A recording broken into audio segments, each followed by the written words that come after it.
Hello, everybody, and welcome to this week's edition of the Media Boat Podcast.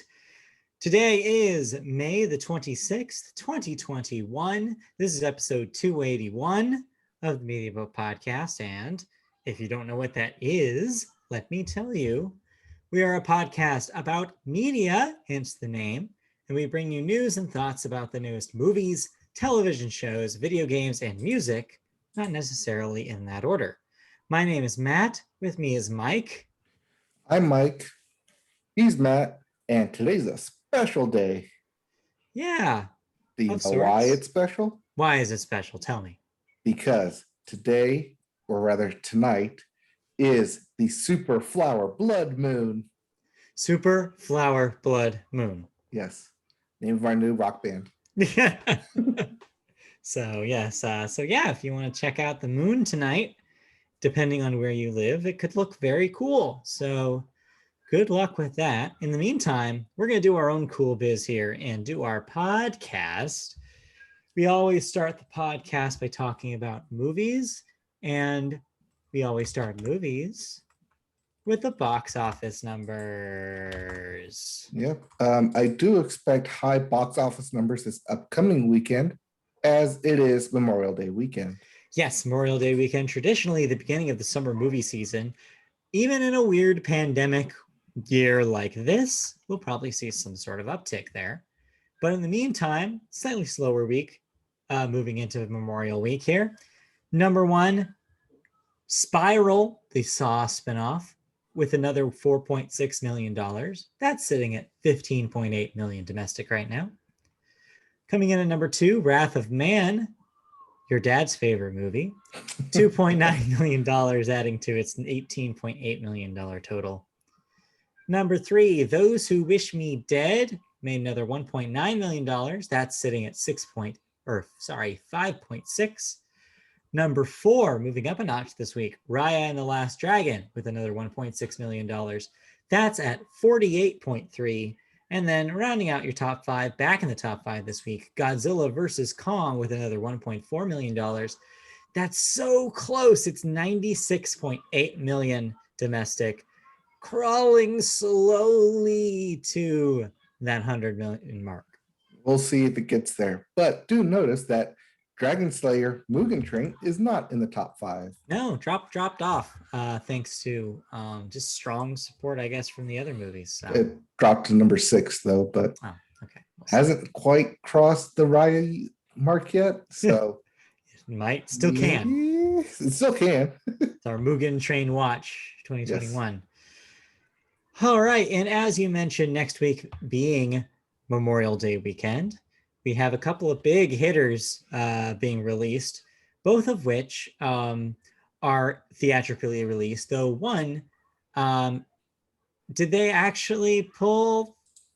I forget what ended up happening to the first of which is Disney's Cruella.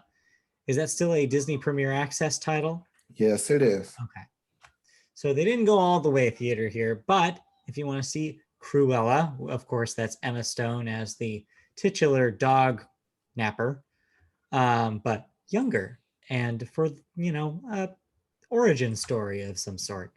That's in theaters and on Premier Access. So if you want to pony up the $30, if you have a Disney Plus subscription already, you can do that and watch in the comfort of your home.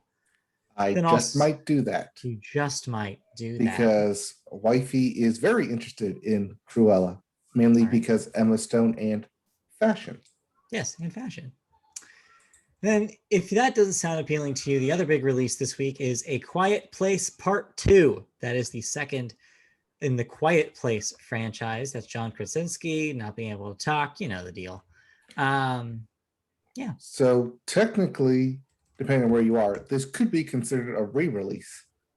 Right. As it did officially hit theaters last year for like a couple days before all theaters shut down. Right. So chances are you didn't get to see it. Yes. And now you will. I've heard really negative buzz early on about that one. So I guess we'll have to see where that goes.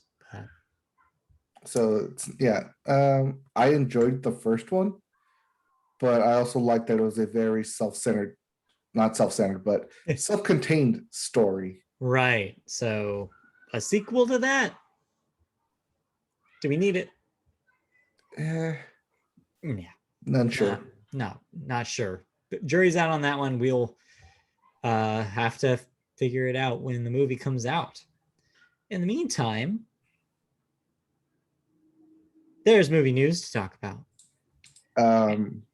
Also, this is first one's going to be technically cleanup, but yes, it's official. It's official. We talked about it last week, but the biggest news in movies this week is that Amazon finally bought MGM for $8.45 billion.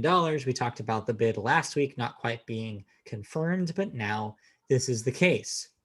Amazon founder, chairman, and current CEO Jeff Bezos said that the e-commerce giant's $8.45 billion bid for MGM was driven by a desire to obtain the storied studio's intellectual property and create new offshoots based on that. Quote, "We are looking forward to reimagining and redeveloping the deep catalog of MGM," says Bezos, speaking at Amazon's annual shareholders meeting. Quote, "The acquisition's thesis here is really very simple. MGM has a vast, deep catalog of much-loved intellectual property, like we talked about last week. With the talented people at MGM and Amazon Studios, we can reimagine and develop that IP for the 21st century. People who love stories are going to be the big beneficiaries." End quote. One of MGM's crown jewels, of course, is the James Bond movie franchise. On Wednesday, producers of the James Bond series, Barbara Broccoli and Michael G. Wilson, said they are committed to keeping the iconic British spy in theaters, even with Amazon's takeover of MGM. Meanwhile, the Bond producers, who retain an unusual amount of control over the franchise, also have resisted having the character appear in spin-offs or TV shows. So important to note that going into this purchase. Bezos, by the way, in case you've been under a rock for a few months, is set to step down as Amazon CEO on July 5th and will be succeeded by Andy Jassy, currently the CEO of Amazon Web Services. So I don't see that changing their approach with MGM that much. They said it very clearly. This was a purchase for the IP. Sure, there's going to be IP like Bond that they don't have as much flexibility with as others, but the ones that they do, they are going to take advantage of that. So I would see a lot of Amazon Prime spinoffs, a lot of remakes, a lot of, hey, what about this franchise people forgot about for decades? A lot of that moving and shaking happening. So yeah, what a move. So this is gonna, and as I mentioned last week, also will potentially affect award season. Amazon now having a movie studio under their umbrella will get them in gear to compete. Yeah, as the article mentions, the Broccoli family have a really tight hold on that Bond franchise. That was articles leading up to the securing of this deal was one of the main things people talked about, which was that because they control where Bond releases and when Bond releases, would Amazon be okay with that? Mm-hmm. They had to be. They had to be. Is the answer. In order to get everything else, they had to be okay with whatever the Broccoli's wanted. Mm-hmm. Including that they get to choose who the next James Bond is, yeah, what that story is, and when and where it gets released. Yeah. They're also in control of that Bond franchise to not appear in TV or subsequent ad space. I'm putting quotes around that because there have been ads where Daniel Craig has portrayed James Bond, even though they don't technically outright say it in the commercials. Right. Because they're very particular about that. Yeah. It's not going to really affect much. I mean... Oh, you say that now. No. I mean about Bond specifically. Yes, the whole deal is going to be a sea change. But the Bond specifically stuff, I think Amazon's willing to take that. They've been very careful about that franchise, and there's no reason Amazon would question their authority there. So yeah, that was expected. But man, yeah, something like this happens at least once a year lately, and this is another one. Consolidation, yeah, sucks, especially Amazon doing it. So yeah, there's a lot of trepidation going into this, but MGM was going to be bought by somebody, and streaming companies made sense. So this was inevitable. All right. Yeah, it's also the second merger in 2 weeks, as we had the Warner Media and Discovery last week. So yeah, a lot of moving and shaking happening as we go towards the middle of the year here in about a month. So yeah, believe it or not, almost halfway done. Yeah, it feels like when Disney made the purchase for Fox, just all of a sudden everyone became available for sale. It's like, oh, this is a thing. Yeah. Like, we could do that. On board. Okay. Yeah. All right. Well, I mentioned the awards season in the last story, and awards season is what our second story is about. We have yet another update to the way the Academy Awards to their business. The Academy of Motion Picture Arts and Sciences is tightening new membership numbers by roughly half of the large class annually admitted in recent years, an initiative originally begun in 2016 when the previous year's number of new members was doubled. This was largely in order to correct the imbalance of the organization's then reported majority of white male members, making it much more diverse and more international in scope. Remember when in 2016 when we actually reported on this? Yeah. Turns out. You can also go back in time and listen to that episode. But not now. Not now. Wait until we're done with this one. Pardon. The goal is for the AMPAS to have the necessary infrastructure, staff, resources, and environment to support all members while honoring continued goals like the previously announced Aperture 2025 and focus on diversity and inclusion on a more manageable basis. The Academy now believes that effort is part of a fabric and organic growth in all aspects of what they do. Quote, as we look to the future growth and goals of the Academy, we need to scale appropriately so we can continue to give the personal service our members have come to expect and appreciate.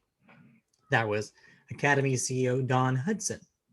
We remain focused on cultivating a membership body that reflects our diverse film community and the world around us. So this isn't necessarily them going back on their word.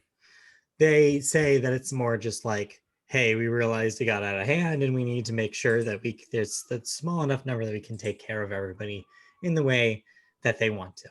And in 2 years in a row now of not a whole lot for the Academy to do, it makes sense to do it now, to kind of own that, so that way by the time we have the next big movie season, probably next year, they'll be ready. Yeah, don't forget the Academy Awards is clearly coming off of the Oscars, which was a month ago, and the whole Chadwick Boseman didn't win scenario. Right. I mean, you can't really win another one or one anymore. But at the same time, it was a bad look. It was a bad look. Yes. So any sort of PR that they can get out in front of people and saying, hey, we're working on some stuff is probably a good move right now, even though it might not actually affect anything. Right. And this is just Academy working stuff in the background during the off season in preparation for the new season, in which we have summer movie season right around the corner. Yes. Because everybody knows that's when the real Oscar contenders come out, right? Oh, yeah. Right? Oh, yeah. Yes. Right? Yep. No? Okay. Let's move on. You watched a movie this week. I watched Oscar Contender. Yeah, right. What did you really watch? I watched potential Oscar nominee Army of the Dead. What in by Zack Snyder? What in special effects? Special effects and makeup. Yeah. Okay, got it. So our friend, Media Boat favorite, Snack Zider. Yes. has another movie out. Yes. So Zack Snyder, at heart, is still the teenage kid who loves movies. More or less. More or less. I mean, you could say the same thing about Quentin Tarantino. You say the same thing about a lot of directors. Yeah. They have a certain style that they try to pull out through their movies. They have a certain storytelling structure that they put into their films. Army of the Dead is no exception for Zack Snyder. It is a very teenager-like film with lots of blood, lots of action, lots of zombies, lots of chaos, and ultimately lots of nonsense. Sounds about right. Yeah. So this is not the first time Zack Snyder has directed a zombie film. He did the reimagining of Dawn of the Dead, which led to the offshoot comedic farce of Shaun of the Dead by Edgar Wright, the far superior film, one could argue. Different kind of thing, but sure. Yeah. So he's returning back to his roots, is basically what this film is. Back to his love of film, because this is his first film outside of the DCEU. The first film in which he's a writer, producer, director, cinematographer on, and basically the first in a long time, a film where people didn't say no to him, and it shows. He put out a vision of the film, and they said, yes, we will try and get that done. Does it work? Depends on your flavor. This is, I mean, I think without saying it, just saying that it's a Zack Snyder film and it's called Army of the Dead. Yeah. Or off the bat, it's going to be your mileage may vary. Right. No matter what. No matter where you go. Either if you like Zack Snyder or you don't like Zack Snyder, if you like zombies, don't like zombies, it's your mileage may vary just right off the bat. That's no brainer given. Right. The point is it one of those films that's kind of worth your time, though, to watch? And that's the tricky part of this, because I can't tell. I did have fun watching it. I was like, oh, that's pretty cool. Very Zack Snyder-esque, very returning to his roots. But at the end of the film, did it really matter? And that's the question you struggle with. Does any of this even really matter? Yeah. But is there anything redeemable here? Is it like, do you think compared to other similar kind of schlocky horror movies, does it work on that level? Doesn't work on a horror level, but definitely works on an action level. Okay. The action sequences are fun. The action sequences are a blast to watch. That's where a lot of the budget goes into, and it shows. The money's on the screen there. It's all the in-between and character development. Halfway through the film, you forget, like, I forgot one character's motivation, and then they showed up. I was like, oh yeah, that's right. That's what they were supposed to do. Yeah. And that's pretty bad. Yeah, not a great sign. Not a good sign. But Zack Snyder, to an extent, probably knows that nobody's really paying attention to those details except for critics. So the average person going to tune into this on his name alone, probably not going to care. No, not a whole lot. But that being said, this is a fun summer film to kick off the summer movie season. Had I seen this in a theaters? Okay, well, one, it's Netflix. So right. You don't have to. You don't have to. But if this was a theater and like the first film that came out for the summer, yeah, it's a fun, like, action film to start summer movie season. Okay. So pre-game with this one before you go to see something in a theater. If you're taking the precautions, if you're vaccinated, etc. Yeah. Like I said, it's right off the bat, mileage may vary. But action sequences are probably worth your time. Okay. It does do some interesting stuff with zombies. Okay. And like zombie superhero power-esque, because that's the kind of genre we're all in right now, the superhero genres. Right. So okay. It's good. But You for have to know certain what you're type going of people. into. Yeah. Right. Okay. Fair enough. You watch anything else? No, but on that note, Netflix is back on, so I'll be watching a lot more stuff. Good to know. Netflix back on. Yep. In the meantime, that means we get to move on to television, and that means we get to talk about the Sports Corner. Another week in sports, another week of stuff happening all over the place. First up in golf, Phil Mickelson wins the PGA Championship and becomes the fourth golfer in PGA Tour history to win in 4 different decades. No player in the NBA, NFL, NHL, or MLB has ever done that. He is also the oldest player to win a championship at age 50. Yes, Phil won his first championship in 1992, 93. Okay. So he's been around. So that's been a while. 90s, aughts, teens, and now the 20s. Yeah. Just keeps going. In fact, he's going so much lately that he's not done even this year, because he'll also be appearing in this year's edition of The Match. If you've been listening to our podcast for the last couple of years, you may remember what The Match is. It's like a celebrity charity thing where you have some players from other parts of the world of sports compete against golf pros, more or less, right? Yeah, it's celebrity golfers, right? Usually sports figures with actual golfers. Yeah, and they do it for charity. Pay-per-view event, TNT. Yeah, it'll happen. All in donations. Right. So it'll happen again this year, this time on July 6th, with the aforementioned Phil Mickelson, also Tom Brady, Aaron Rodgers, and Bryson DeChambeau. Yep. So tune into that if that sounds like a good time to you. Oh, it definitely does sound like a good time to me. You watch every year. Yes. Then, lastly, speaking of football players, media boat favorite Adam Vinatieri finally hung it up. He's announced his retirement as the all-time scoring leader in the NFL with a whopping 2,673 earned points. Congratulations. To put that into perspective, only one player in the history of the NFL has scored 200 touchdowns. Yeah. A touchdown is 6 points. Right. So that's only 1,400 points, right? Math. Did you say 700 or 200? 200. Yeah.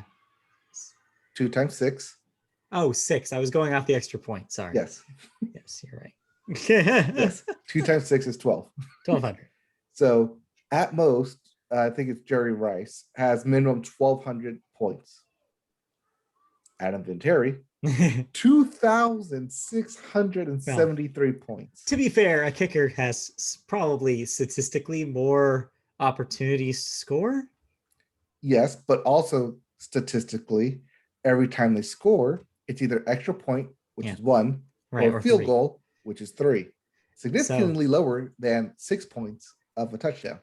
So the most important factor here is not just that he's a kicker, but also that he played for a very, very long time.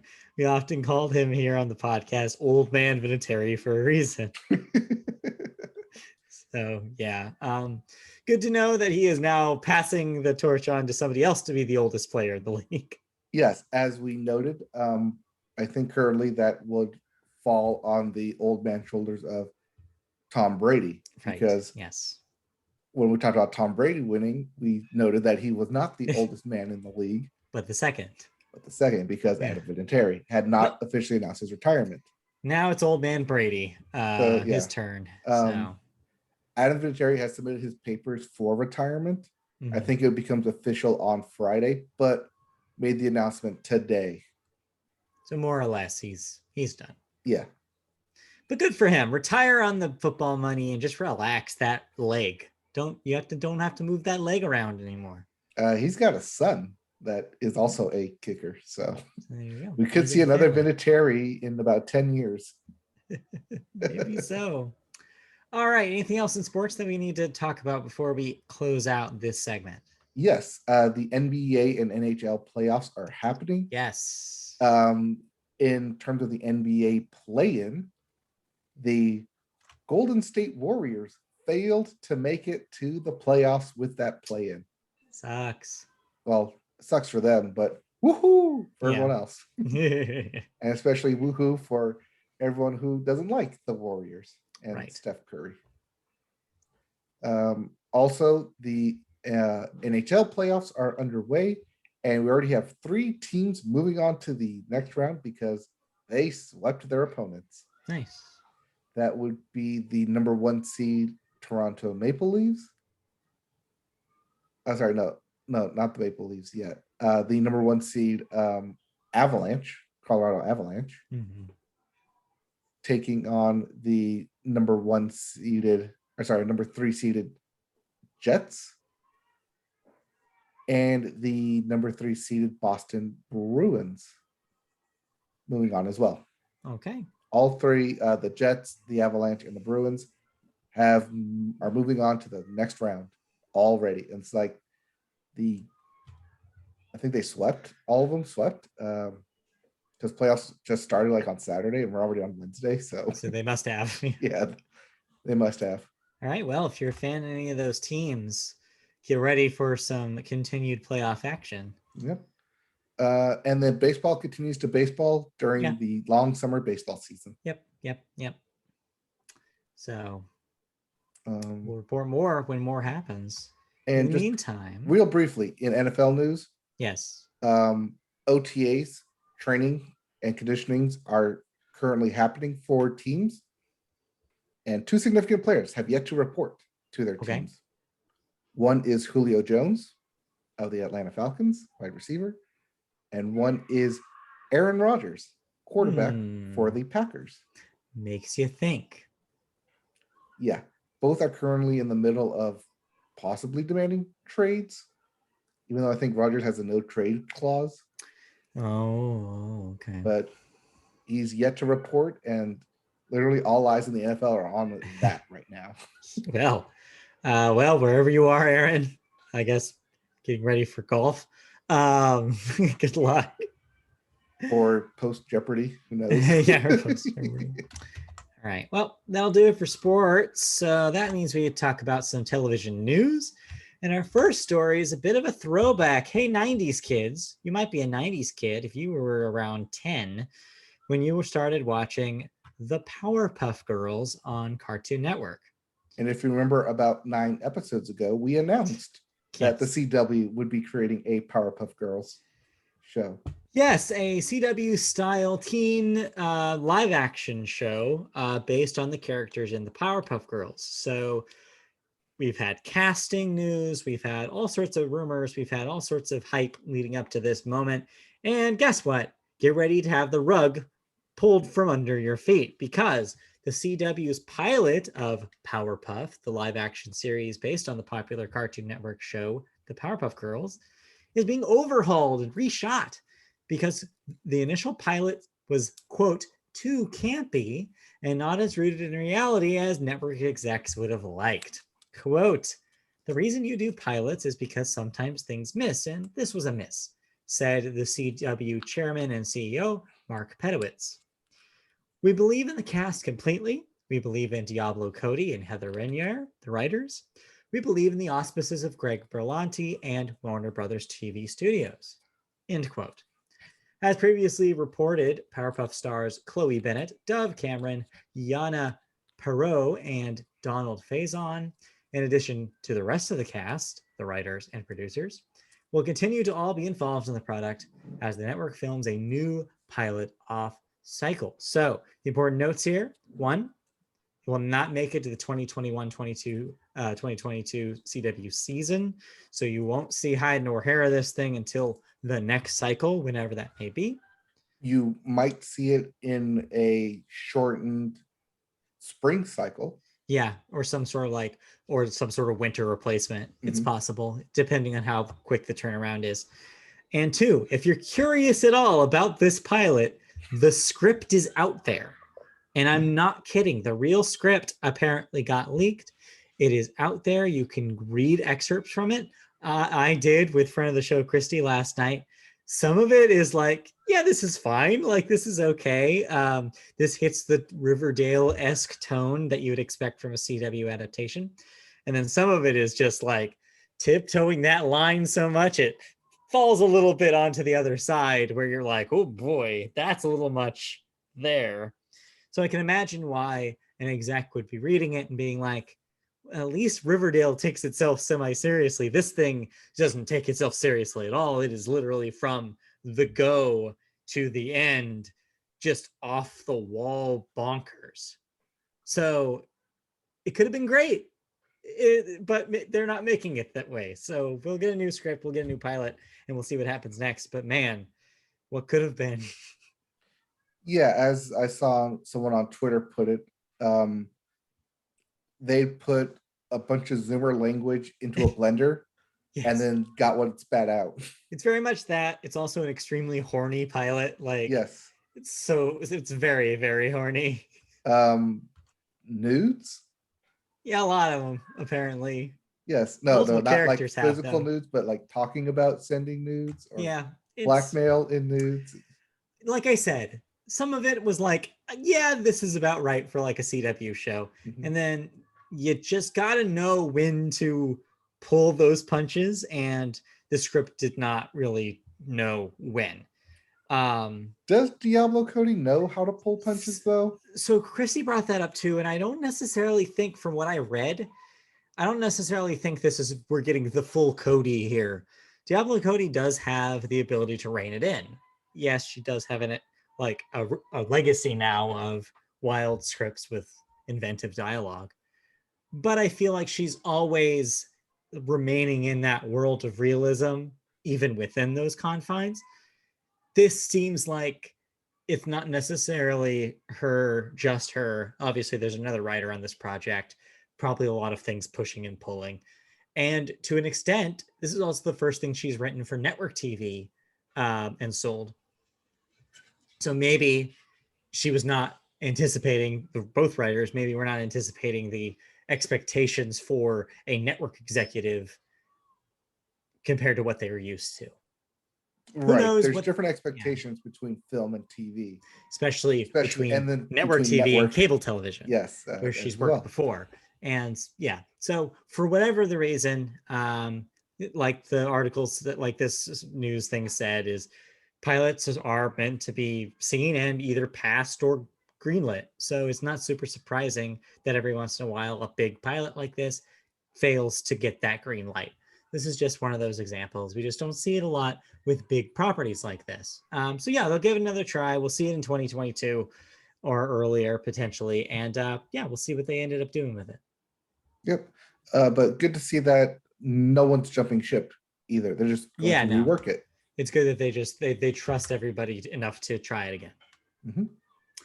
All right. Moving on to our second story here. This is a little bit of a version of the bits for you, but in case you care about reality television, which some of us do. Yeah, it's a winner's circle of recent reality winners. First up, Chase Beckham, age 24, is your newest American Idol.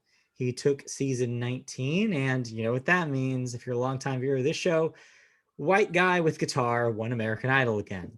No one's really surprised. And no one should be surprised, as his song was released last week and debuted at #1 on the Apple Country iTunes. That'll do it. Meanwhile, Corey Sutton, age 37, was your winner on Hell's Kitchen, and thus gets the residency at Hell's Kitchen, Lake Tahoe. Yeah, so good for them. Good for her.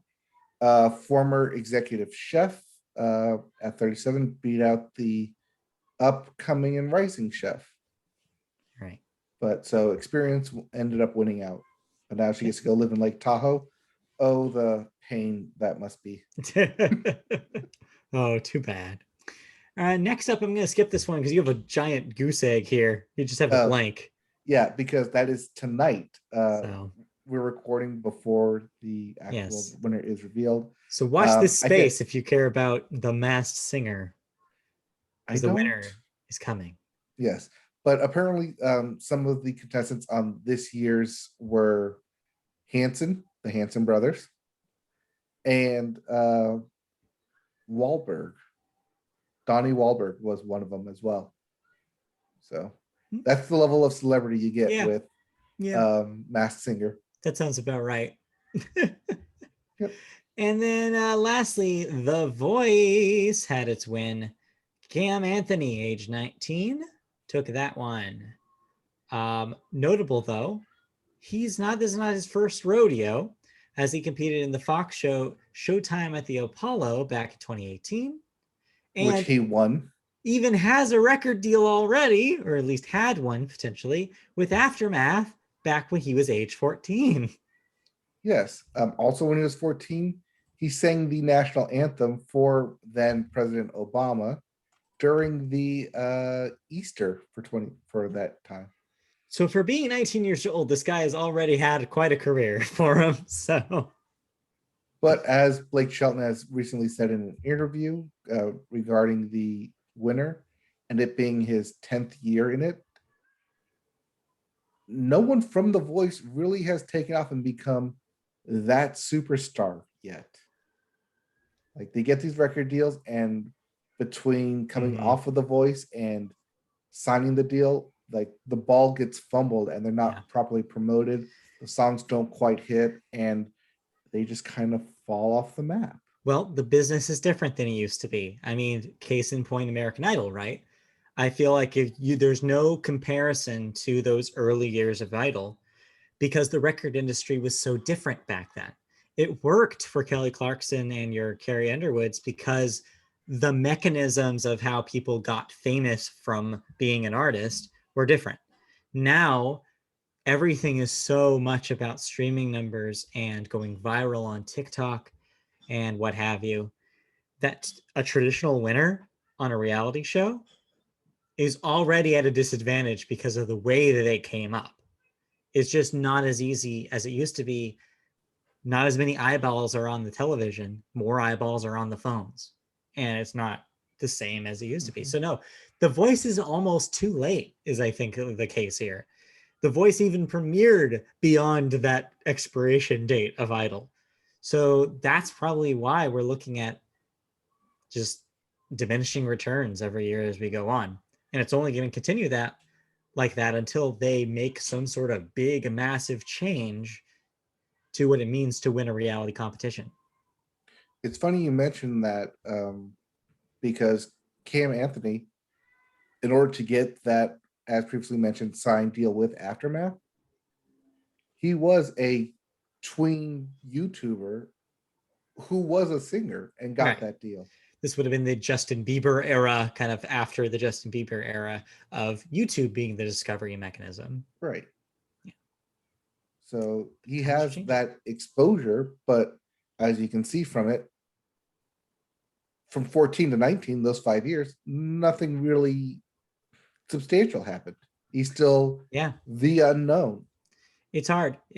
And especially now when you don't necessarily know what's going to hit and what's like where that's going to come from because it's constantly changing. Question though, if Billie Eilish had won one of these competitions, would she be as famous as she is now? It's hard to know, right? Like, because she's in that age range of going on a competition and winning. So it's hard to say, but maybe it's just time to retire these singing competitions. Or, like I said, completely rework them somehow, because there's got to be something in this age of social media that is a hook that they could use. I'm not an executive at a network, though, so don't ask me. That's beyond my pay grade. All right. Let's move on then. Into some television thoughts. We both watched something new, and then one end of a season. Which one do you want to knock out first? Let's knock out the new one first, because I'm feeling you want to talk about the other one first. Or the other one more. That's okay. Yeah, I probably don't have as much as you think I do. So we'll start out with the new one, which over on Hulu, if you're a Marvel fan, you might know that they're doing a little bit of an experiment over there with the television show MODOK, This is a stop motion animated show, sitcom-esque show about the villain MODOK, who I'm going to let you say what the acronym means because it's very good. Mechanical organism death of No, you're wrong. killing. Designed only for killing. Only. Is it only for killing? Only for killing. Okay. Just makes me laugh every time I hear it. I just like the idea of something designed only for killing. Yeah. Mechanized organism designed only for killing. Yeah, nothing else. The F. Leave out the 4. But yeah, the M is always interchangeable. Whether it's like mental or mobile or mechanical, but anyway. Yeah. So does the experiment work, I guess is the question. Do you think that they're successful at making an adult-oriented comedy show about a Marvel character? So this is produced by Marvel. Mm-hmm. Yeah. Marvel of MCU Marvel. Yes, it's the very same. Yes, the very same. So to have a show like that be adult themed, hard R, blood and cursing everywhere, it's a strange kind of whiplash. It's because you're not expecting it. Yeah, they're taking a page from the Warner book with the DC properties, just like the Harley Quinn show on HBO Max that I talked about earlier this year. Yeah. It's weird that they're going with a villain central show. I'll put it that way. But then even weirder when you have a not so surprised Patton Oswalt show up as the voice. A planned Patton Oswalt. Yes, planned Patton Oswalt with quite a pretty good ensemble cast, I would say. Yeah. Melissa Fumero from Brooklyn Nine-Nine is on there. What's his face? Is on there as well. What's his face? Yeah. Good job. Well, what's his voice? Because I've just been watching DuckTales and it's like, oh, yeah, he's yeah, what's his face? Anyways, it's I don't know if I can recommend it. Oh, okay. I'm not sure. I only got through about like 2-3 episodes. So I haven't completed the whole series. The whole series is available on Hulu, all 10 episodes. I just haven't gotten through it yet. Yeah. But it's definitely its own brand. It's got its own stench on it. That first episode could easily knock people off of it. And it did. I watched the pilot. The vibes I got from it were mixed. I think that on paper, I feel like the script is pretty funny. There's some really good jokes on there. It's very Patton Oswalt. Yes. You can tell that he is credited as a writer on the script, and it shows because it's very much his delivery. It's very much a lot of the jokes are in his voice. So on paper, it seems like this would be like work, but for whatever reason, the vibe of the thing, I never clicked with it. And so I was struggling with it the whole time, being like, do I actually care about this? Do I want to watch this? They try for the emotional gut punch toward the end. They try to make you care about the characters, but the way they do that is to do one of the big plot no-nos, which we talked about in when we talked about Wonder Woman 1984, that you try to avoid doing, and they did it anyways. And I think they're better. They ended up better on it than 1984 did, but still, it's like from a story perspective, it's like come on, you don't need to do it the way that you did it. But anyway. It just, the vibes of this thing were all over the place. So yeah, you're right. I could imagine a lot of people watching the first episode of this and be like, this is like Robot Chicken or something, and not getting it.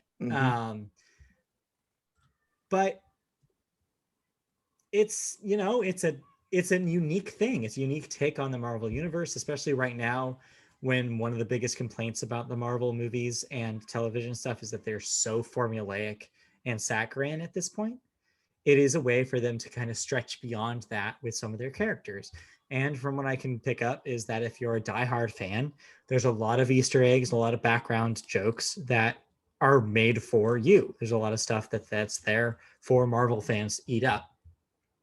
So this is probably a mileage may vary situation, is what it seems like. Is like, if you're invested enough in all these characters in this world already, then this is probably right up your alley because it plays with them in new unique ways. But if you're not in this world and you just like the popcorn movies, you thought Black Panther was good, going into this is going to be whiplash, and you might not know what you're getting into. So first, Ben Schwartz, who we're thinking of.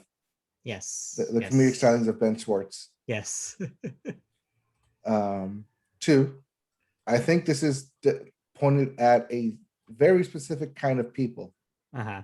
People who grew up with the X-Men animated series in the 90s, as well as the Spider-Man animated series, grew up with the rise of Marvel films in the 2000s. Mm-hmm. And as most people came through age, found that Robot Chicken style of humor. It's very specifically targeted at those kind of people. Because even if you are a Marvel fan of the MCU, some of this may not be to your liking as a casual fan, casual observer. There's a reason the MCU is so popular, because it plays to the lowest common denominator. I wouldn't say lowest. I wouldn't say lowest, but yes, I get what you're saying, is that they go for a mainstream audience with those movies. Yeah. I mean, they go for the mainstream because it is for general audiences. Mm-hmm. They take a lot of their high concept storylines and make it palatable for audiences.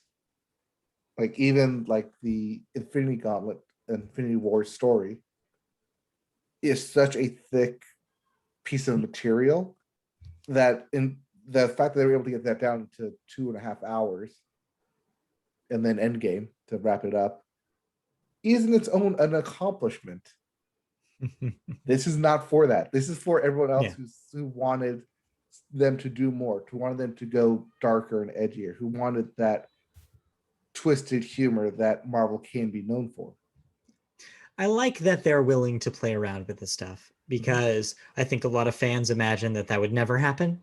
And so this does open the door for some more playfulness in the universe. I mean, now that they own the Deadpool franchise as well, you'll probably see more of this as they go ahead with that series as well. It'll probably give a lot of fans the confidence that a next Deadpool movie will not be watered down Disney. It will be probably treated with the same kind of respect that this is. So, yeah. So you win some, you lose some. It may not be the best comedy of the year, but it at least shows some promise and some possibility going forward with the franchise, which is good. All right, and they put it on Hulu because it's a mature platform for the US audiences. It makes sense for it. It's a good spot for it. And yeah. I'm interested to see what they do going forward with it. But as for this specific series, I probably won't be continuing with it. I'll see when I eventually finish it, because it is on Hulu. Fair enough. All right.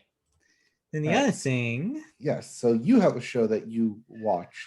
Yeah. And finished. So season 2 of Disney Channel's Amphibia has just wrapped up after a little bit of a delay where they did not air the finale when originally planned.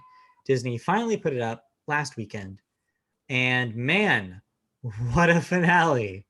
So I'm not going to spoil anything, but what I will say is that if you only watched a little bit of the first season of Amphibia, it's a completely different show now. Similar to back, if you rewind the tape back a few years ago when we talked about Star versus the Forces of Evil on this podcast, it had a similar trajectory. Season 1 was very much a gag-driven, episodic kind of cartoon. And then they decided at one point, actually, there's a lot of cool stories we could tell if we wanted to make this a serialized, lore-heavy, world-building show. Well, same thing happened with Amphibia, but with a little bit of faster pace. By the end of season 1, you really got the feeling that they wanted to really discover the world that these characters are in and really tell stories about like that have more of a momentum and a lot of more like intrigue and like that they definitely did again here. And this is kind of the culmination of where they've gotten so far. And it's just some of the most incredible animation I've seen in a while on Disney. They've really outdone themselves with the way that this goes. And the one thing, again, trying to not to be very spoiler here, that is the coolest thing that this does is by the end of this finale, it resets the status quo completely. Ooh. Which is always fun when a show is willing to do that. So going into the confirmed upcoming season 3, it'll be really interesting to see where this show goes and what kind of stories that they're able to tell now. So yeah, very, very cool the way that they did the finale. Very like great animation, great storytelling, some interesting character moments, some shocking things happened. And yeah, the most shocking thing, of course, being, like I said, complete status quo overwrite. We're going to be at a completely different place that we were starting with season 3, and I'm excited to see what happens. So this, oh, and yeah, if you're waiting for the Disney Plus drop, don't worry, you don't have to wait very long. Season 2 gets dropped on June 4th. That is literally almost a week away. So if you've been waiting for all of it to be just binged at once, just wait another week. It'll be there for you. Yep. It's the Lion King platform. It's a week away, a week away, a week away, a week away. Exactly. So yeah, I'm excited for more of this, as well as the return of Owl House in a month or two. So that's going to be exciting too.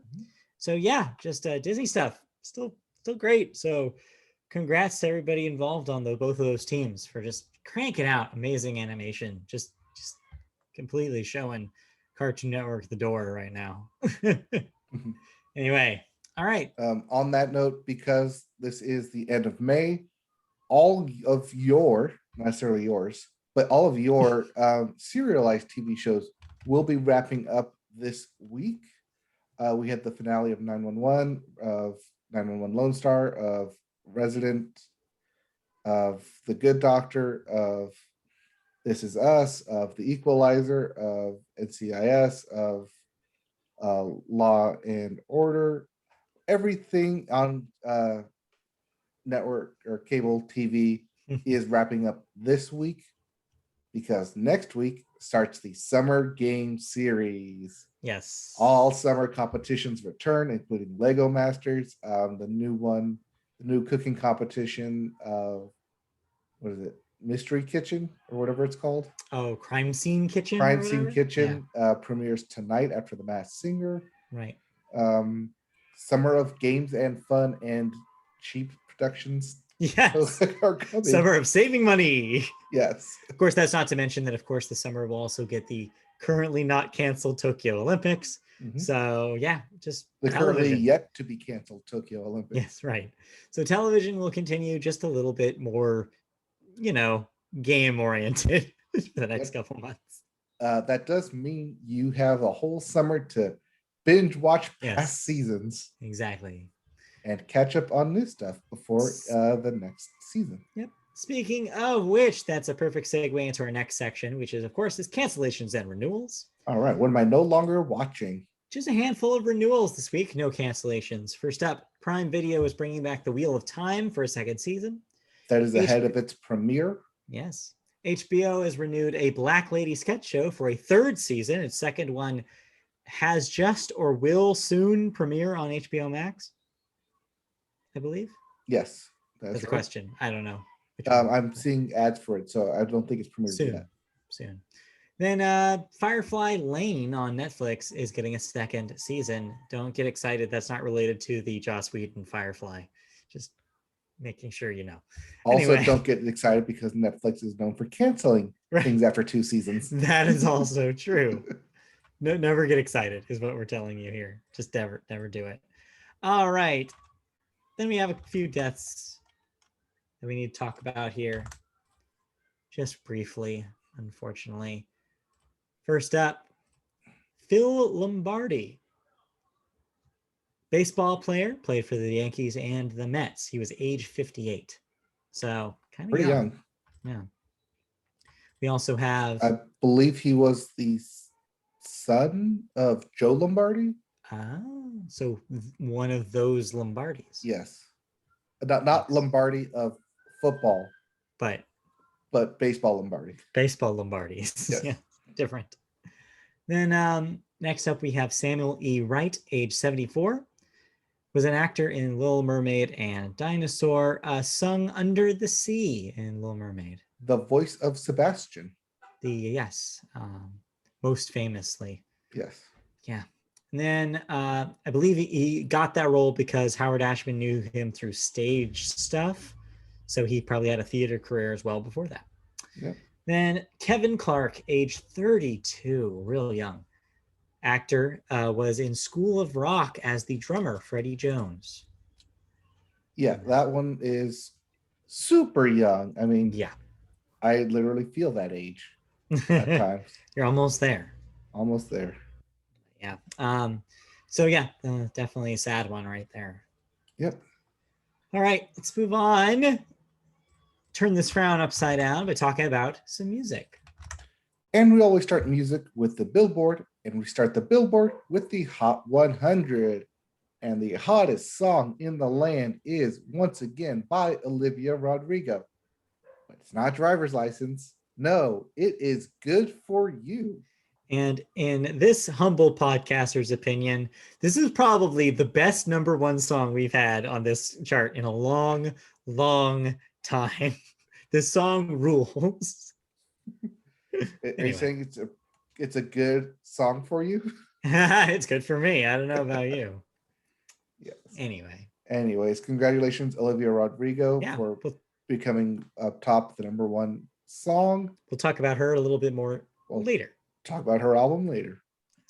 Number 2, My Life, or is this My Dot Life? My Dot Life. My Dot Life by J. Cole and 21 Savage and More. Oh, that's Amore. It's Amore. When the flower supermoon hits your eye. That's Amore. At 3, Levitating by Dua Lipa featuring The Baby. At 4, Leave the Door Open by Silk Sonic, dropping from that number 1 slot. And rounding out your top 5, Amari by J. Cole. Yes, J. Cole has two songs in the top 5. And probably rightfully so, because for the Billboard 200, your albums chart, he is the number 1 album currently with The Off Season by basketball star J. Cole. or not, if you've been seeing some of those headlines. At 2, we have Beam Me Up, Scotty by Nicki Minaj. Note about this one. This is technically a re-release of a 2009 mixtape that Nicki put out. It's recharting again because she put on the back of it 3 new songs for a re-release, and so that's why you're seeing it here. This sounds similar to what Kenny Chesney just did, where he added 2 new songs to an album he released last year. A little bit, but this is an album released over a decade ago, so it's a little different there. It's a little different there. At 3, we have A Gangsta's Pain by Moneybagg Yo. At 4, Danger Russ, the double album by Morgan Wallen, because he just will not go away. Oh, we're sick of seeing it. But rounding out the top 5, because it's summertime and you need to listen to your summer jams. Future Nostalgia by Dua Lipa. Still around. Yeah. Well, summer jams. Yeah, summer jams. Yeah. And that album is nothing but summer jams. But if you didn't like any of those albums, we have new releases. We do. Yeah. We have Doomin' Son by Bachelor. Mm-hmm. I Lie Here, Buried with My Rings and My Dresses by Backwash. Back-X-Wash? I don't know if you pronounce the X. Backswash. Because the X would be a sh sound. Yeah. So it'd be backswash. Or it's just like a big X in the middle. So it's like back, big X, wash. I just always assume that when there's an X in the middle of stuff like that, it's an AIM username. X backwash X back X. Charlie XCX. Yeah, exactly. DMX X. Yeah. We also have Moon Drenched by Bent Arcana. Cavalcade by Black Midi. Exodus in all caps by DMX. Posthumous release, of course. Makeover by KD Lang. And Reprise by Moby. Yeah. Yes, that Moby. Yes, that Moby. I'm surprised you didn't do a yes, that KD Lang as well. But yes, KD Lang and Moby. It's apparently the late 90s again. Who knew? Yeah. I mean, I guess they still need to put out albums to fill their obligatory contracts to these record companies. Perhaps. I mean, someone must be listening to them. Somebody. Speaking of, someone must be listening to them. Yeah. It's a great segue to Yes. Eurovision. We're getting international with y'all this week. So, not to be confused, but yes, definitely reference the Eurovision film from Netflix last year. Right. If you watched that and didn't know what the hell they were talking about. Yeah. That's an actual competition. Yeah, it's real. Happens every year. Yep. And this year is no exception. With the Italian heavy metal band Måneskin has won the Eurovision crown with their song Zili I Buoni. Italy, the bookie's favorite going into the show, by the way, won with 524 points, while French Chartreuse Barbara Pravi came in second with just under with 499 points. Switzerland's Jean's Tears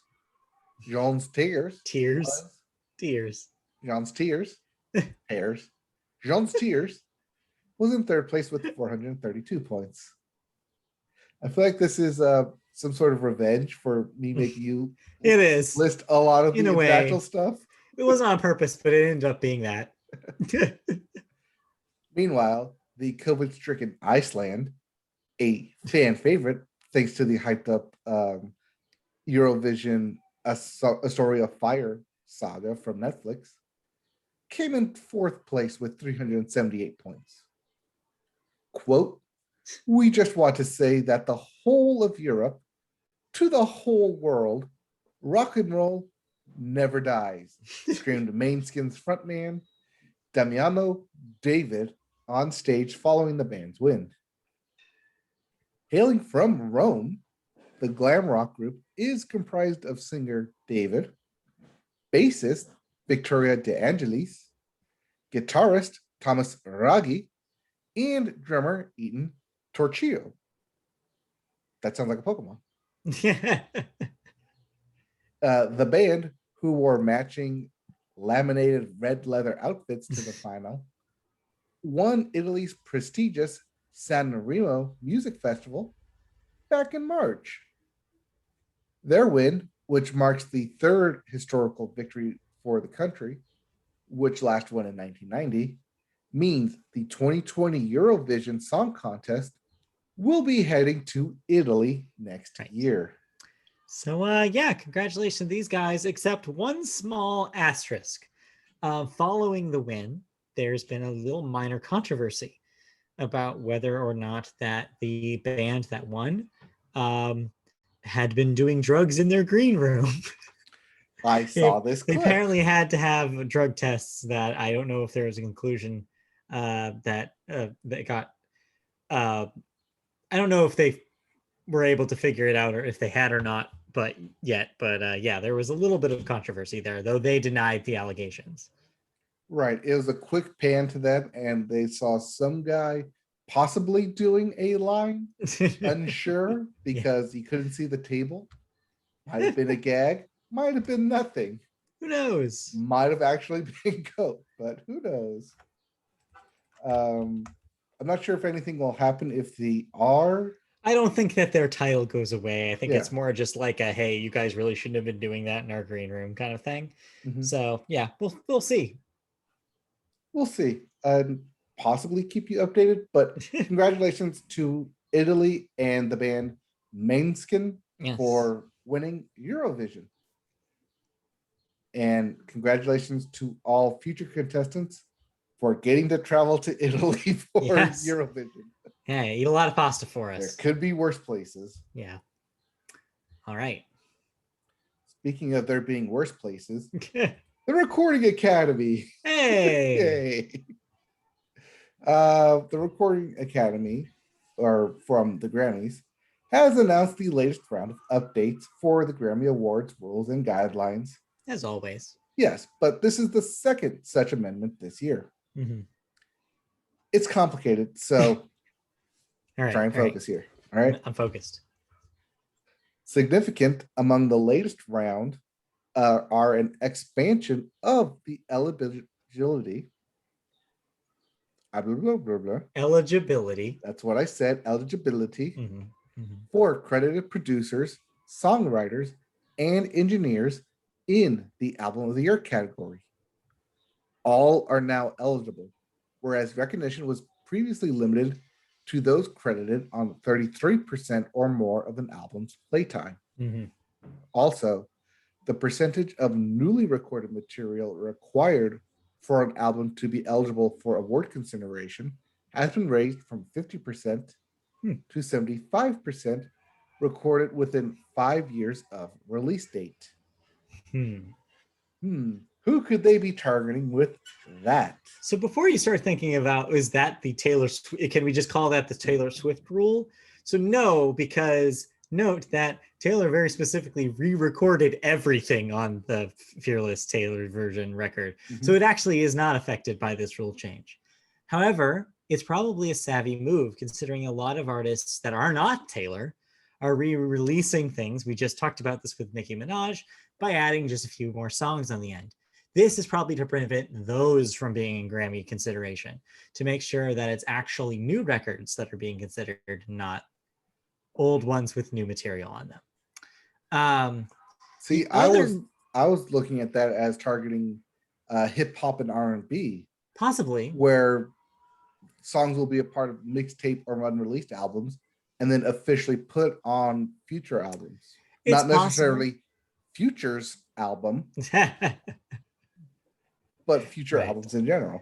It's possible, but that doesn't happen a lot when we're talking about the Grammy race anyways. So I don't know if this is necessarily something that they're specifically targeting at any artist or genre. I think it's just more of them noticing there's a trend and trying to quell that before it starts being a conversation about when it comes to Grammy nominations.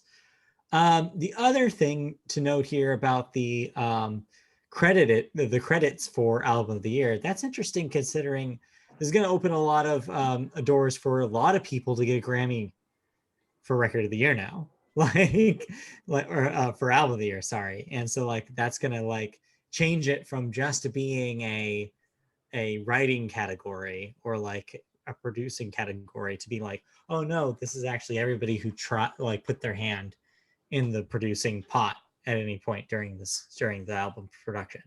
Now, I believe this will also mean any samples, because they get credited on the songs as well. I guess you could be right. So this could mean that if somebody, samples an existing, that producer may, if they're credited, will also get the Grammy for it, which is pretty wild.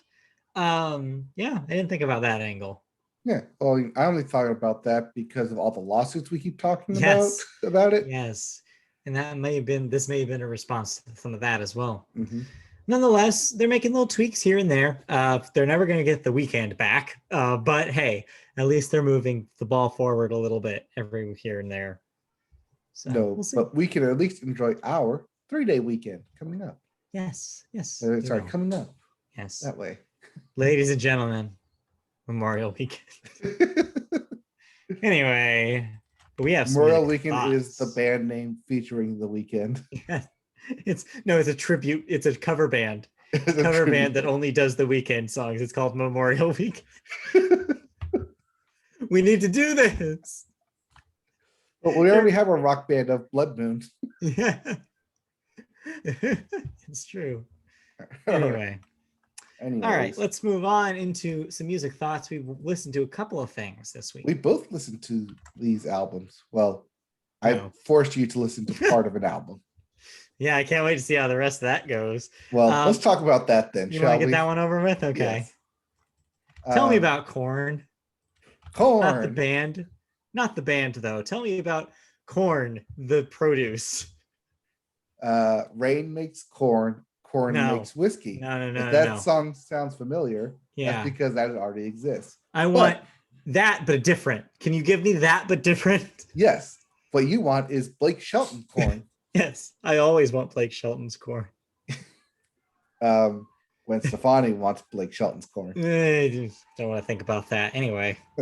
Anyways, with the end of The Voice comes Blake Shelton feeling the need to promote his new album, I guess. He's been unleashed. So Blake Shelton party album, aka Body Language, his latest release. This is the party album. This is I'm a cowboy, I'm drinking, I'm having fun, I'm talking about corn. I want corn in the back of my truck and you and corn in something. Yes. This is the fun album that Blake Shelton wants to put out, compared to God's Country, which you put out last which was year, the serious gospel. This is the serious album. Yes. This is the fun album. This is the party album. This is the summer album, if you're so inclined to listen to more of it. But it does have the caveat of it being a Blake Shelton album. So well, not just a Blake Shelton album, but a Blake Shelton country album. And yeah, that's not necessarily everyone's cup of tea, but hey, when it's summertime and you just want songs about drinking and hanging with your buds, it's got you covered. Well, okay, here's a question then. In order to put this in more like specific terms, you just talked about the Kenny Chesney record. Compare the two. Does it do anything better or worse? I'll give you one better. I listened to this album twice. At the end of it, I needed a good album to listen to. So I put on Eric Church's Heart record. And that was a better album. Right. And that came out 3 weeks ago. So, but why I said compare it to the Kenny Chesney record because they're both that's probably more albums. of a vibe comparison. So what about just those two in isolation? Very similar. I prefer the Kenny Chesney album to this album.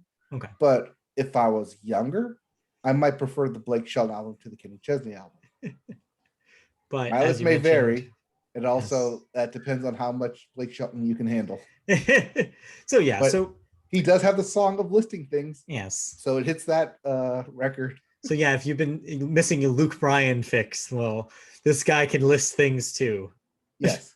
I don't think Luke Bryan has an album out, so this is a good substitute. It's Luke Bryan Light. All right. AKA Blake Shelton. Yeah, so does he pass him then? Yeah, I think we're at that point now. I think we're at that point where I he think we got him? there. Well, Luke Bryan lapped him. That's the thing. Is like Blake was first, but no, Luke did it better. It did the same shtick. And so he was like, oh, well, I guess that's the one now. Yep. So congratulations. I guess Blake Shelton also kind of aged out of it. And especially when he put out God's Country, that's just kind of like definitely aged out of him. Yeah. It's a different era of his career at this point. Right. Time for him to fade into the Alan Jackson career and just do the same thing over and over again. Yes.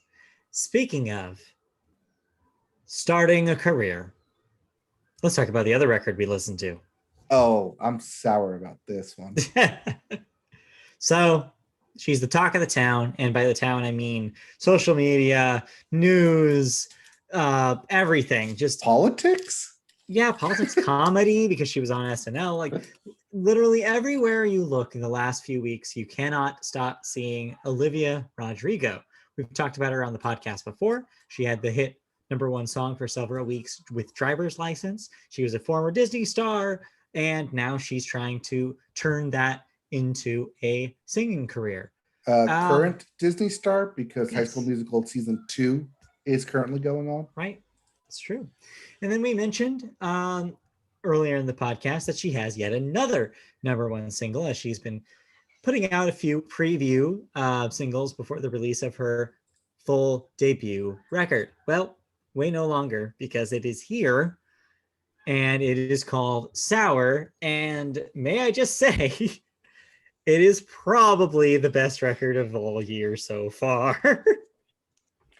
Oof. Yeah, you're probably not expecting me to say that, but here we are. I'm laying down the explosives right up the top here. So out of nowhere, she has shown immediately that not only is she a person with very good vocal range and ability, but she also has an ear for all sorts of different kinds of genres of music. This album bounces from thing to thing in a smooth, non-jarring way that makes you think like, oh wow, she's listened to a lot of different kinds of music and knows exactly what kind of thing she likes. And she makes every single variation on the style work in a really surprising way. Compound that on top of the fact that all these songs are written from a very raw emotional space with relatable things. One thing I will say is the critical one. I want to throw all the critics under the bus real quick, because one thing I kept seeing in a lot of reviews of Sour was, oh, she talks about teenage issues and she's talking about these things that teenagers go through. While that may be true, I think that's missing the point. There's a lot of universality here. It's not just exclusively teenage situations or teenage emotions being seen here. A lot of these songs are universal themes. And so I just want to kind of say that I don't want Olivia Rodrigo to be pigeonholed as early like a lot of people want her to be. She's not just for teenagers. I think that there's a lot to like here for all sorts of different music fans. And if this is the record that brings back pop punk, then hey, we did it. Hey, we did it. So what do you think about this thing? So I commented to you, much like I commented to a lot of stuff to you when you say, hey, you need to listen to this album. Yeah. First thing was, man, very Taylor Swift vibes, because it's a breakup record. Right. I don't know if it's all pointed at one person or several people, but it seems like it is. It seems like it's mostly targeted towards her very publicized breakup with a co-star in said Disney show, who ended up kind of dating very quickly one of her other co-stars. And yeah, it seems like a lot of the emotional heft comes from that life event. But you're right. There's a lot of more generalizations here that could be talking about any sort of emotional breakup. Right. And as I've said on this very podcast before, I don't have experience in that. Yes, it's true. Proud about that. But that being said, yeah, you're right. These are not strictly teenager views, even though, yes, the view of her is from that of a teenager. These aren't strictly meant for them. Therefore, breakups in general and the varying ways that one person experiences those feelings of a breakup, post-breakup. Yeah. Like you said, there's these somber songs, there's Deja Vu, Driver's License, are very different from that of brutal or Good for You or even Happier. They're all very different, but it's the different flavors. Hence Sour, the album. It's interesting that you brought up Taylor Swift, and of course that's the obvious comparison to make, not only because Olivia has said explicitly that she is very inspired by Taylor. One of the songs even begins with the piano line from Taylor's New Year's Eve or New Year's Day. So it's very clearly inspired, but also there's a parallel there. Both are artists who started at a very young age from a singer-songwriter kind of perspective. And you consider this, like, it's funny that Fearless was just re-released. That was Taylor's record that she also released at age 18. So you can actually make a direct comparison. Of course, there are some differences.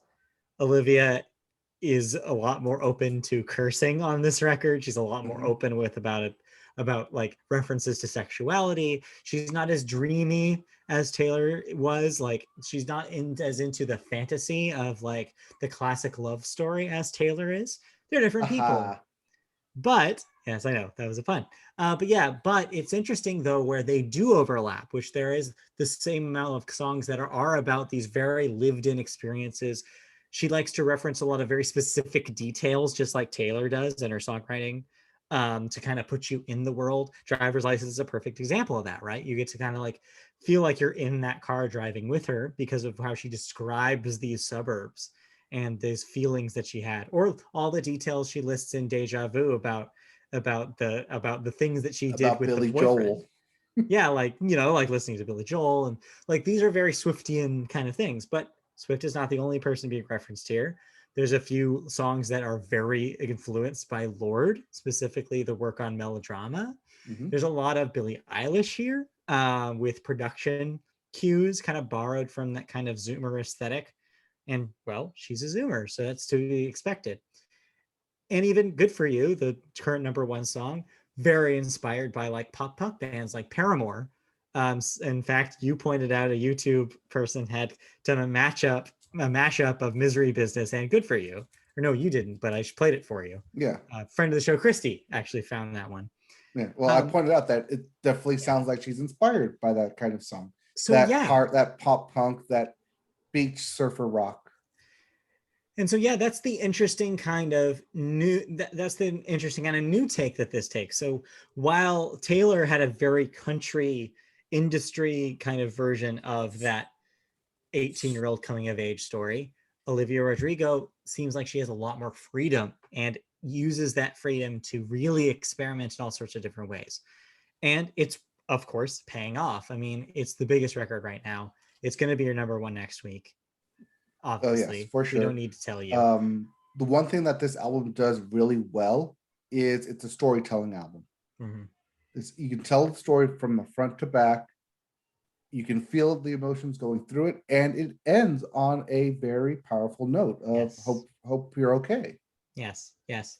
She's able to kind of like take most of the record talking about her own emotional issues, but then kind of pivot at the last song and then actually talk about like, but the other people in her life that she also thinks about. I gotta say one thing as a fellow Pisces, major Pisces energy in this record. Just it begins with, oh no, I'm having like anxiety about not being the person I want to be, and ends with, oh, I hope everybody that I love is okay. Very relatable if you ask me. Very But yeah. relatable. I think that this is a very promising debut. I think it's a very listenable record too. You Mhm. mentioned in a text to me that you thought it was a little on the short side, but I actually think that's a benefit. I think that it means that it's more easily listenable over and over again. And I'm sure a lot of people are doing just that. If it was Well, any longer than that, it would get into that kind of gray area where you're just like, I just finished it. I'm like, let's move on to something else. let's put the whole text that I put into context. Yeah, I yes. said that it was short, and I wasn't sure if that was a good thing because I Right. wanted more, Uh-huh. or if it just meant I need to listen to it again. I mean, both can be true is the Mhm. thing here. Because yeah, I think there's a lot of like a lot of potential here. She's just started, which is the fun part about this. And so the only way from here is up. I would love to see where she takes all this experimentation, whether she chooses a lane and goes down it, or whether she continues kind of being everything. Because if anything that has been proven over the last few years of streaming dominance is that people have an appetite for everything at once. People like all sorts of things, wide swaths of things. And to have artists like this that are malleable and can ride those waves is going to be a really good way to start your career because it means that the possibilities are endless. So, yeah, I'd say this is a definite recommend. I think it's a great debut. Is so one, yes, this is a recommend listen to it. You a podcast sale or scale, Yes, listen to it. yes, absolutely. Two, is this the Lady Gaga Barbara Streisand film A Star Is Born? Not as dramatic, but yes. Yeah, I really do think that she's going to be the next. I mean, the probably the closest analog right now is Billie Eilish, but you could also say Lorde here. I feel like this is definitely somebody that we're going to watch as they try to grow their sound. I was going to And say Ariana Grande because she came from that Nickelodeon style. that is true, but the difference there is that Ariana had the typical story of they kind of had to adhere to the safe sound before they were able to branch out, whereas Olivia has broken that paradigm. She's going to the experimental stage right away because she has the freedom to do so.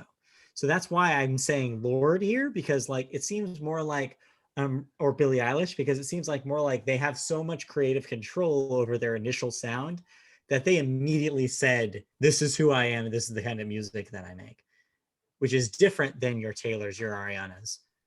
Right, because for them, this is them trying.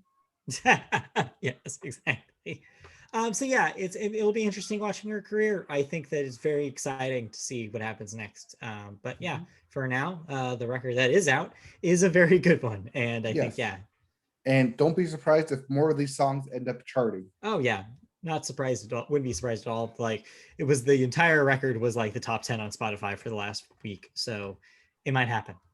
Yep. So we're calling it early. Sour #1 album next week. It certainly seems likely, especially since it's dominant everywhere you look right now. All right. And with that, did you listen to anything else? No, that was pretty much that again dominating. That dominated my week. So yeah, that was the big release. Like I said, I went back to listen to Heart album. Yeah. Again, still like Heart more than Soul. But I mean, yeah, you talked about. I talked about that. Yeah. So let's scooch on over then into some video games. Let's. And hey, we have new releases. Not just some. Oh no. Yes. It's a big block of text for video game releases, including Earth Defense's Force, World Brothers for the PS4, Switch, and PC. Get ready for a lot of names of games that mention world this week. Yes, because we also have World's End Club for the Switch, Wonder Boy Dash, Asha in Monster World for the PS4, Switch, and PC, Song of Horror for the PS4 and Xbox One, The Elder Scrolls Online, Blackwood for the PS4, Xbox One, and PC. Another expansion to the MMO. We also have Ghosts and Goblins for the PS4, Xbox One, and PC. Necromunda, Hired Gun for the PS4, Xbox One, PS5, Xbox Series X, and PC. Next gen alert.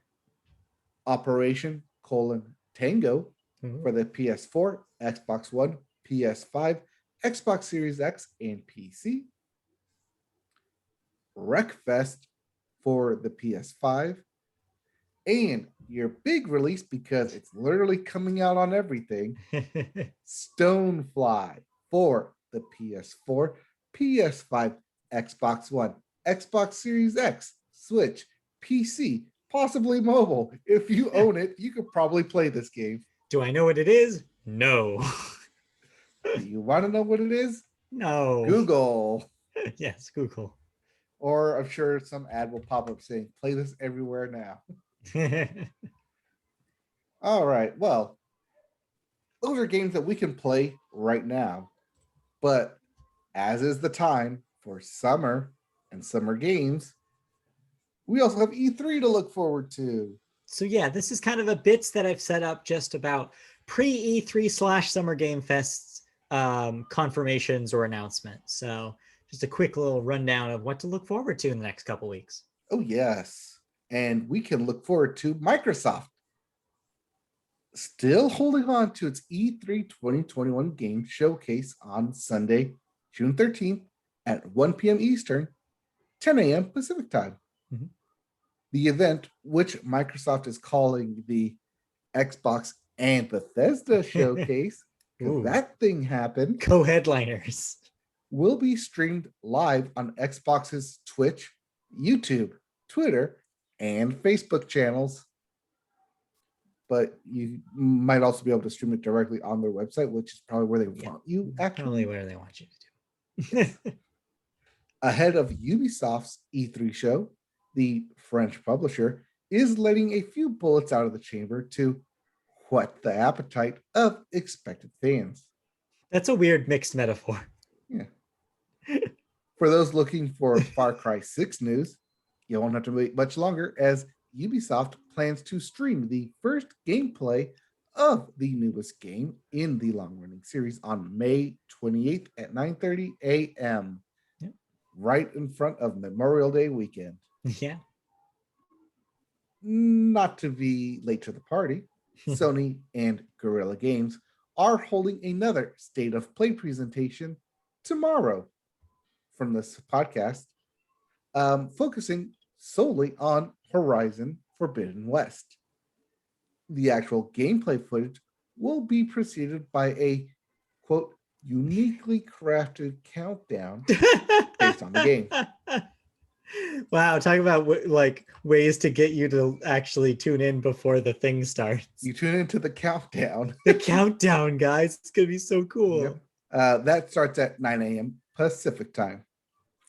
The countdown will last for 5 hours, ending at 2 p.m. Pacific time, which is when the actual Horizon 5 hours Forbidden West content begins. That's too long.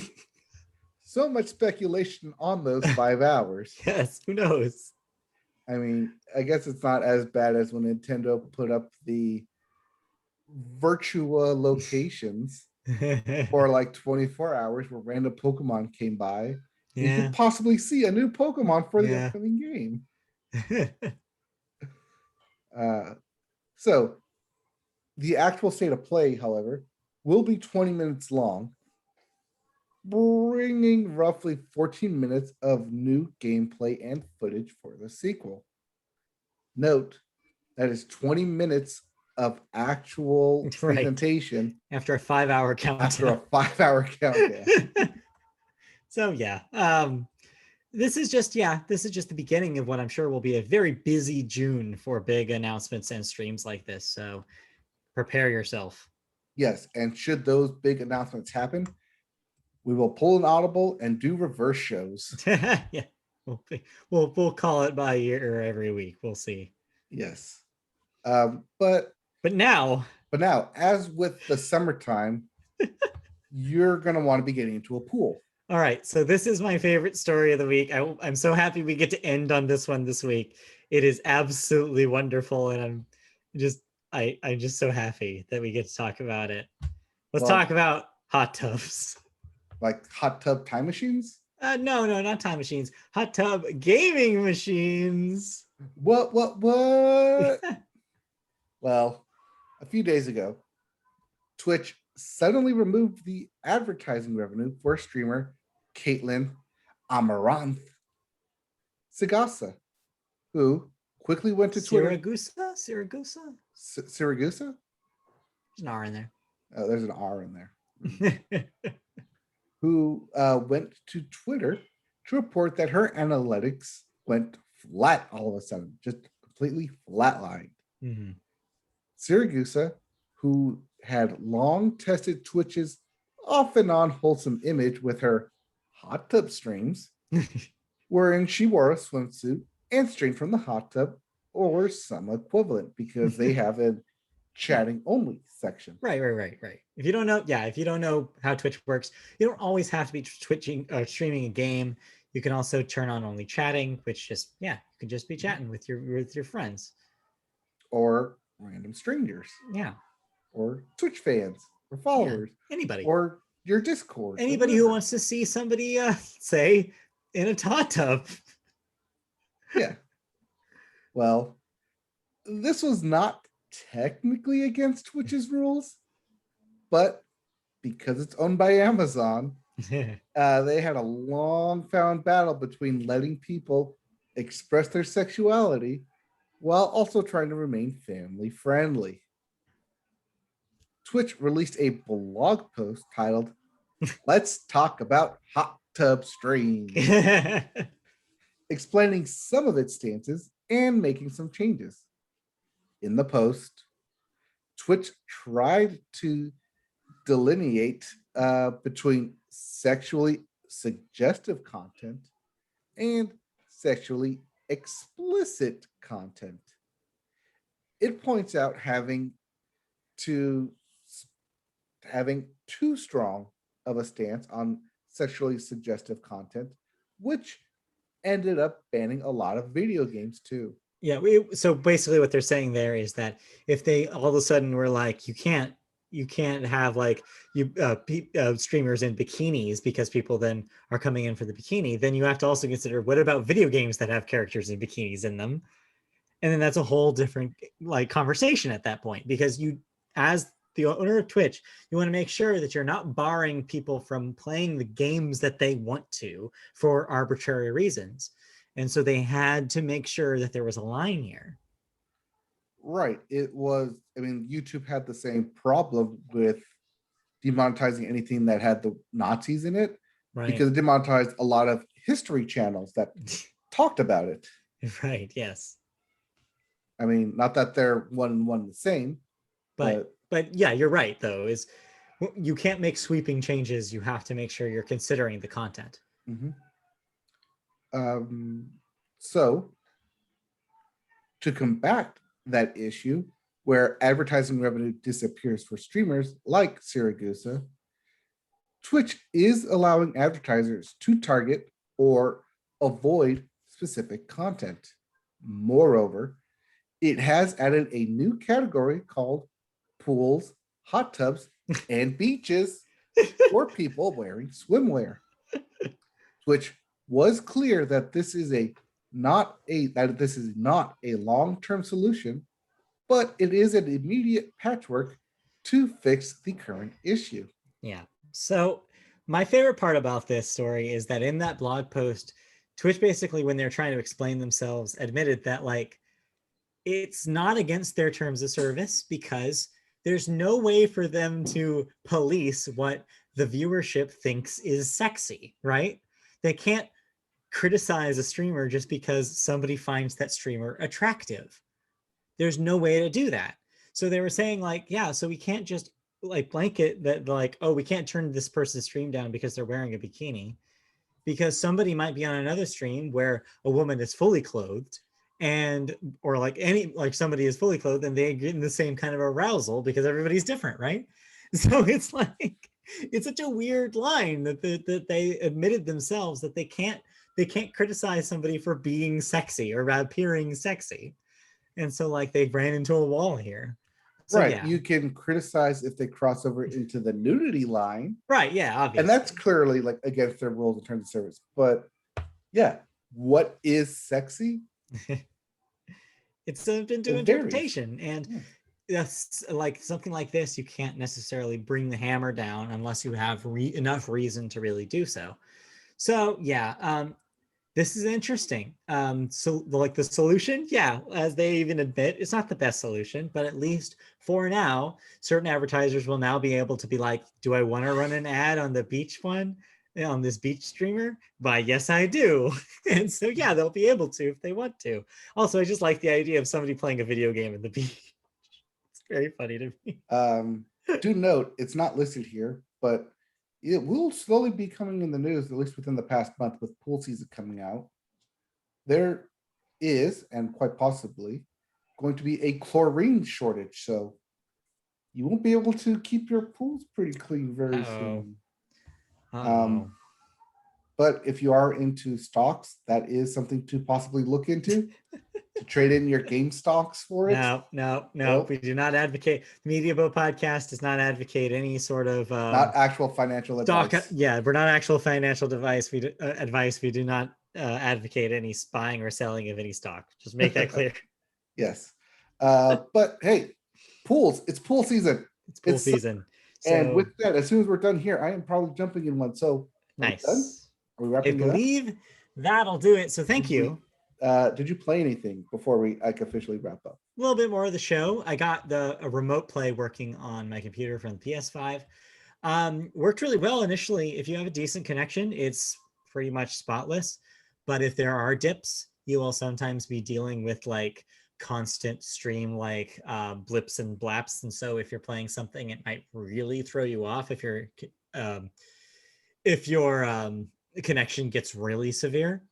That being said, if you don't mind some artifacting every once in a while and the quality being lower than you would directly using your PlayStation, remote play is a good option, and it works on mobile devices too. So yeah, it's neat, and I'll probably play around more with it. You can also do that with PlayStation 4 as well. Okay. So yeah, that's all I did. Yep. Sounds good. I've you saw me get back into Horizon Zero Dawn a little bit, figured out where the hell I was when I last played. Yeah. And then more Pokemon Snap. Yeah, cool. Alrighty. Well, and I think we're done. I think that will do it for the video game section as well as the podcast. Thank you for joining us for this week's edition of the Media Boat Podcast. If you want to see this podcast in video form, you can go to youtube.com, search Media Boat Podcast. You'll find our channel. Like, subscribe, comment, all those things. Click the bell for notifications, and you'll know exactly when we have a new video uploaded. And that's every week after Wednesday nights. So, yeah, get ready you can for that. see visual gags with it. So many visual gags. Actually, not that many, but every once in a while.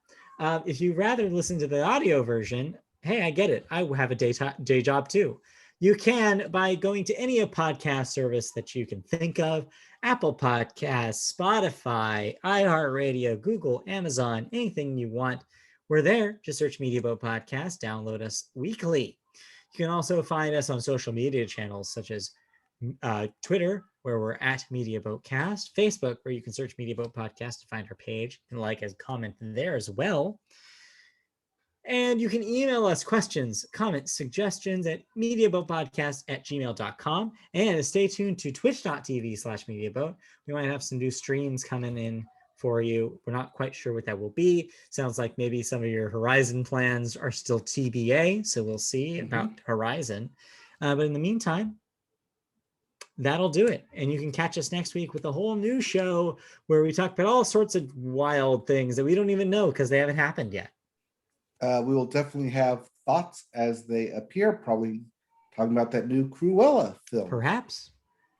Oh, hey, look at that. Under 2 hours. We did it. We did it. Told you it was right. possible. So tune in next week for another episode. We'll be back next week. Thanks for joining us. Goodbye. More news, more thoughts, more of our hilarious antics. Yeah, sure. Bye. All right, bye.